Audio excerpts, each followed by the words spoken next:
మన దేశంలో అత్యధిక విలువ గల నోటు ఏదో మీకు తెలుసా? 1000, 2000 అలా అనుకుంటే మీరు పప్పులో కాలేసినట్టే. ఆర్బీఐ విడుదల చేసిన అత్యధిక విలువ గల నోటు 10,000. 1938లోనే 10,000 రూపాయల నోటును విడుదల చేశారని మీకు తెలుసా? అవును, మీరు వింటున్నది నిజమే.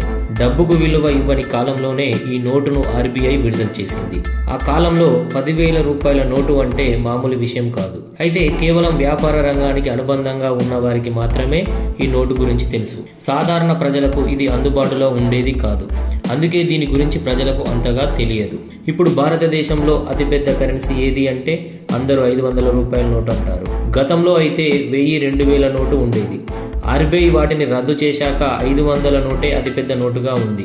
అయితే దేశంలో 1938లో 10,000 రూపాయల కరెన్సీ నోటును ఆర్బీఐ విడుదల చేసింది. దేశంలో కరెన్సీ వ్యవస్థ ఒక అణ, 2 అణాల వంటి నాణాలపై ఆధారపడే సమయంలోనే 10,000 రూపాయల నోటును విడుదల చేయడం విశేషం. 25 పైసలు, 50 పైసలు వంటి చిన్న నాణాలు కూడా 1957 వరకు ప్రవేశపెట్టలేదు. కానీ 10,000 నోటును మాత్రం ప్రవేశపెట్టారు. దీనిని ప్రధానంగా వ్యాపారస్తులకు పెద్ద లావాదేవీలను సులభతరం చేయడానికి ఉపయోగించేవారు. అందుకే దీని గురించి సాధారణ ప్రజలకు అంతగా తెలియదు. 10,000 రూపాయల నోటును ప్రవేశపెట్టిన 8 ఏళ్ల తర్వాత అంటే 1946 జనవరిలో బ్రిటిష్ ప్రభుత్వం ఈ నోటును ఉపసంహరించుకోవాలని నిర్ణయించింది. రెండవ ప్రపంచ యుద్ధ సమయంలో హోర్డింగ్, బ్లాక్ మార్కెట్ కార్యకలాపాల పెరుగుదలపై ఆందోళనల మధ్య ఈ రద్దు నిర్ణయం తీసుకున్నారు.